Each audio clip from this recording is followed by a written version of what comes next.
You're running late again. The bus comes in 7 minutes. Your child is sitting on the floor staring at their shoelaces like they've never seen them before. You feel that familiar tension rising in your chest. Your voice gets louder. Hurry up. We need to go now. And what happens? They move even slower. Sound familiar? You're not alone. Thousands of parents face this exact battle every single morning. But what if I told you that those two words, hurry up, are actually making everything worse? What if the very thing you think is solving the problem is creating it? Stay with me because what I'm about to share will change your mornings forever. Here's the truth most parenting books won't tell you. When you say hurry up, your child's brain doesn't process it the way you think. You imagine those words landing like a clear instruction, a simple command that tells them to move faster. But that's not what happens.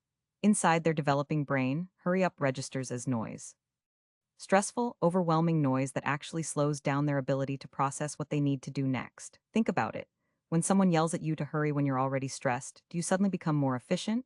Or do you freeze? Do you forget where you put your keys? Do you drop things? That's exactly what's happening to your child, except their brain is still learning how to manage stress and time pressure. Let me paint you a picture. It's Tuesday morning. You've already asked your 7-year-old to get dressed 3 times. You glance at the clock. 15 minutes until you need to leave. You walk into their room and they're playing with a toy car, not dressed, not even close. The frustration bubbles up. Hurry up, get dressed. We're going to be late. Your voice has that edge. You know the one. And your child looks up at you with wide eyes and just sits there. Frozen. Or worse, they start moving in slow motion like they're underwater. You want to scream. But here's what you don't see. In that moment, their brain just shifted into stress mode. The emotional center, the amygdala, just took over. The part of their brain that handles planning and sequencing, the prefrontal cortex, just went offline. Your hurry up didn't motivate them. It overwhelmed them. Now let's talk about why this happens. Children under the age of 10 have a completely different relationship with time than adults do.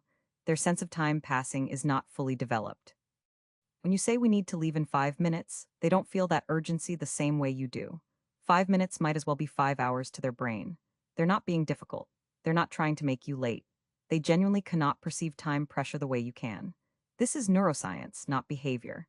And when you add stress to that equation by saying hurry up with frustration in your voice, you're asking their underdeveloped brain to do something it's literally not capable of doing yet. You're asking them to speed up their processing while simultaneously flooding their system with stress hormones that slow everything down. But there's more. Every time you say hurry up, you're teaching your child something you don't intend to teach. You're teaching them that mornings are stressful, that they're always doing something wrong, that they can't move fast enough for you, that your love and approval are conditional on their speed. I know that sounds harsh. I know you don't mean it that way. But children don't interpret our words through logic. They interpret them through emotion. And the emotion behind hurry up is frustration, disappointment, anxiety. That's what they're absorbing, day after day, morning after morning. So what do you do instead? How do you actually get out the door on time without losing your mind? Here's the framework that changes everything. Instead of saying hurry up, you give one specific instruction at a time, not a list, not a general command. One thing, shoes. That's it, just that one word. And you point to the shoes or you hand them the shoes. You remove the cognitive load of figuring out what hurry up means and you give their brain one clear task. Shoes, then you wait. You give them 10 seconds to process and act. Then the next thing, jacket, one word, point, wait. This works because you're working with their brain development, not against it. Let me give you a real example. Sarah is a mom of 3. Every morning was a war zone. Yelling, crying, rushing, everyone stressed. She tried everything, reward charts, earlier wake-up times, consequences, nothing worked. Then she learned about this one-word method. The first morning she tried it, she walked into her daughter's room and instead of saying hurry up and get ready, she said socks. She pointed to the drawer. Her daughter looked confused but got the socks. Sarah waited, then she said shirt, pointed to the closet. Her daughter got the shirt. No yelling, no stress. Within 2 weeks, their morning routine went from 45 minutes of chaos to 20 minutes of calm. The difference? Sarah stopped overwhelming her daughter's brain with vague, urgent commands and started giving clear, simple directions. But here's where it gets even more interesting. When you stop saying hurry up, something unexpected happens. Your relationship with your child improves. Think about it. How do you want your child to remember their childhood mornings? Do you want them to remember you as the parent who is always stressed, always rushing, always frustrated? Or do you want them to remember mornings as a time when you were calm, clear, helpful? The way you show up in these small daily moments shapes how they see you and how they see themselves. When you're calm, they learn to be calm. When you're clear, they learn to be organized. When you're patient, they learn to be patient with themselves. Now I know what you're thinking, but I really am running late. I really do need them to hurry. I have a job, I have commitments, I can't just let them take forever. I hear you. And I'm not suggesting you let them move at a snail's pace with no structure. What I'm suggesting is that you change your approach to get better results faster, because here's the paradox. When you stop saying hurry up, things actually speed up. When you remove the stress and give clear instructions, children move more efficiently. Their brains can process, they can act. They're not frozen in overwhelm or moving slowly in resistance. Let's talk about resistance for a minute because this is crucial. When you say hurry up with that frustrated tone, many children instinctively resist. Not because they're bad kids, not because they're trying to make you angry, but because resistance is a natural human response to feeling controlled or pressured. Think about when someone tells you what to do in a harsh tone. Don't you feel a little spark of I don't want to? That's normal. That's human. Children feel it even more intensely because they have less control over their lives in general. So when you bark, hurry up, part of their brain says, I'm going to slow down just because you can't make me. It's not conscious. It's not planned. It's automatic. And the more you push with hurry up, the more they resist. You're stuck in a cycle that makes both of you miserable. Breaking that cycle requires you to change first, not them, you. Because you're the adult with the fully developed prefrontal cortex. You're the one who can regulate emotions and choose a different response. This is hard, I know it's hard, especially when you're stressed and running late and they're just standing there. But this is the work. This is what transforms your family culture. You changing your patterns so they can change theirs. Here's another strategy that works beautifully alongside the one-word method. Visual timers, not you telling them how much time is left. A visual timer they can see, something that shows time passing in a concrete way, because remember they can't feel time like you can, but they can see a timer counting down. They can see the red section getting smaller. This gives their brain a visual reference for something abstract. You set the timer and say when the timer goes off, we leave. Then you give your one-word instructions. Shoes, jacket, backpack. The timer does the job of creating urgency without you having to be the bad guy. You're both working together against the timer, not against each other. Let's go deeper into the brain science for a moment because understanding this will give you so much compassion for your child and for yourself. The prefrontal cortex, the part of the brain responsible for planning, organizing, time management, and impulse control, doesn't fully develop until the mid-20s. Let that sink in. Your 8-year-old is working with a prefrontal cortex that's barely online. When they get distracted by a toy when they should be getting dressed, that's not defiance. That's a prefrontal cortex that can't yet override the impulse to play.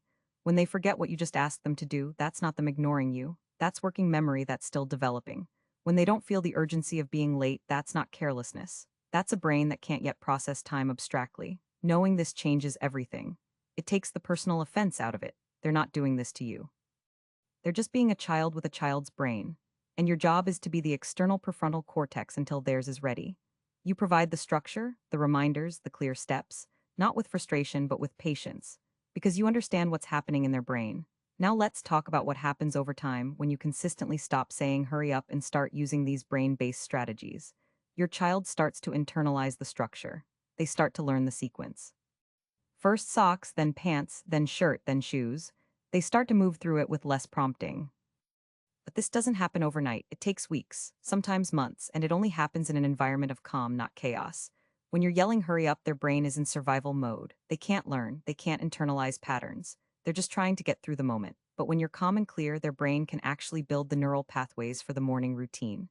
They can learn, they can grow, they can become more independent. And here's the beautiful part. The skills you're teaching them by not saying hurry up extend far beyond morning routines. You're teaching them how to handle stress. You're teaching them how to break big tasks into small steps. You're teaching them that they're capable. You're teaching them that mistakes and slowness are okay, that they're not always behind, not always wrong. These lessons shape their self-esteem, their resilience, their ability to handle challenges later in life. Let me share another story. Michael had a son who was so slow in the mornings that they were late to school at least twice a week. Michael tried everything. He tried being stern. He tried rewards. He tried taking away privileges. Nothing worked. His son just seemed to move slower the more Michael pushed. Then Michael learned about the nervous system and how stress impacts children. He realized his son was shutting down every morning because of Michael's intensity. So Michael changed his approach. He woke up 15 minutes earlier so he wouldn't feel as rushed. He started the morning with connection, a hug, a calm good morning instead of immediately launching into commands. Then he used the one-word method, pants, shirt, shoes, and he stayed calm. The first week was hard. Michael had to bite his tongue a dozen times to keep from saying hurry up. But by the second week, something shifted. His son started moving faster. He started getting ready with less prompting. Within a month, they weren't late anymore. Not because his son changed, but because Michael created an environment where his son's brain could function. This is the power of working with child development instead of against it. This is what happens when you stop trying to force a child's brain to do something it can't do, and start supporting it to do what it can do. Let's address another common concern. What if we really are running late and there's a real consequence? What if missing the bus means I'm late to work? First, build in buffer time. If you know mornings are hard, wake everyone up 10 minutes earlier. Give yourself a cushion. Second, natural consequences are okay. If you miss the bus, you miss the bus. Your child learns, but the key is not to make the consequence worse by adding your anger and frustration on top of it. You can say calmly, we missed the bus, so now we have to drive and I'll be late to work. That's disappointing. Let's figure out how to make tomorrow morning smoother. That's a learning moment. But if you say we missed the bus because you never listen and you're always so slow, now you've added shame and blame. That's not a learning moment, that's a wound. Children learn best from natural consequences delivered with empathy, not from punishment delivered with anger. When you stay calm even when things go wrong, you're teaching them that mistakes aren't catastrophes. You're teaching them emotional regulation. You're modeling the exact skill you want them to develop. Here's another layer to consider. What's your own relationship with time and rushing? Many of us are chronically rushed. We overbook ourselves. We say yes to too much. We don't build in margin. And then we expect our children to compensate for our poor planning by moving at warp speed. That's not fair. If you're always running late, that's something to examine in yourself. Are you leaving enough time? Are you realistic about how long things take? Are you trying to fit too much into your schedule? Sometimes the problem isn't that your child is slow, it's that your expectations are unrealistic. This is uncomfortable to look at, I know, but it's important because if you're constantly stressed and rushed, your child feels that. They absorb it, and it impacts their nervous system. Children co-regulate with their parents. When you're calm, they're calm. When you're anxious, they're anxious. So part of stopping the hurry-up cycle is managing your own stress and time. Let's talk about the long-term impact of chronic rushing on children. Studies show that children who grow up in constantly rushed, high-stress environments have higher levels of cortisol, the stress hormone. Chronic elevated cortisol impacts brain development, immune function, emotional regulation, and mental health. It literally changes the architecture of their developing brain. When a child is always being told to hurry, always feeling behind, always feeling like they're not enough, it creates a baseline of anxiety that can last into adulthood. I'm not saying this to make you feel guilty. I'm saying it because the stakes are real. The way we talk to our children matters. The environment we create matters. On the flip side, children who grow up in calm, structured environments with patient parents develop better emotional regulation, better executive function, and better mental health outcomes. They learn to trust themselves. They learn to move through the world with confidence instead of anxiety. This is what you're creating when you stop saying hurry up. You're not just making mornings easier. You're shaping your child's brain and their future. Now let's get practical again. What does a calm morning actually look like? You wake up with enough time, you take a few deep breaths before you go into your child's room. You start with connection. Good morning, sweetie. How did you sleep? You give them a minute to wake up. Then you start with one clear instruction. Time to get dressed. Pants are in your drawer. You leave the room. You give them space to do it. You check back in 2 minutes. Great job with your pants. Now your shirt. You hand them the shirt or point to it. You stay calm.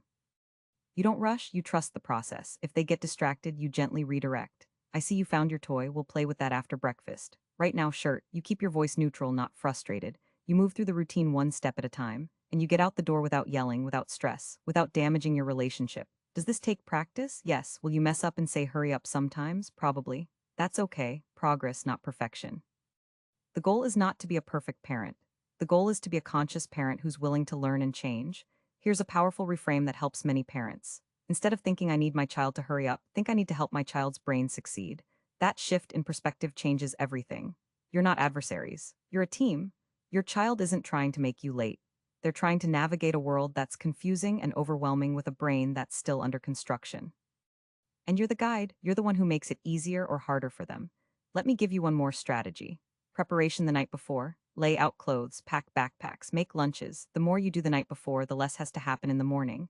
This reduces the cognitive load for everyone.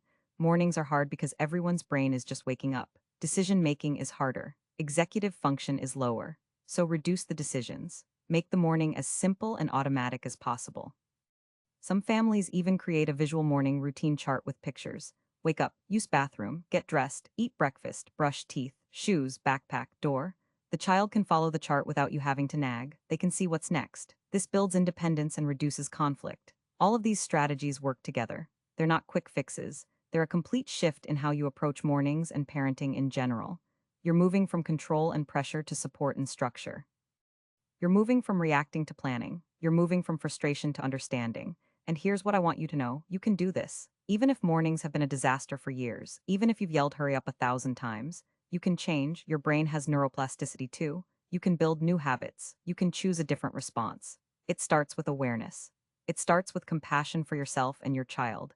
It starts with the decision that you want mornings to be different. So tomorrow morning, try it just once.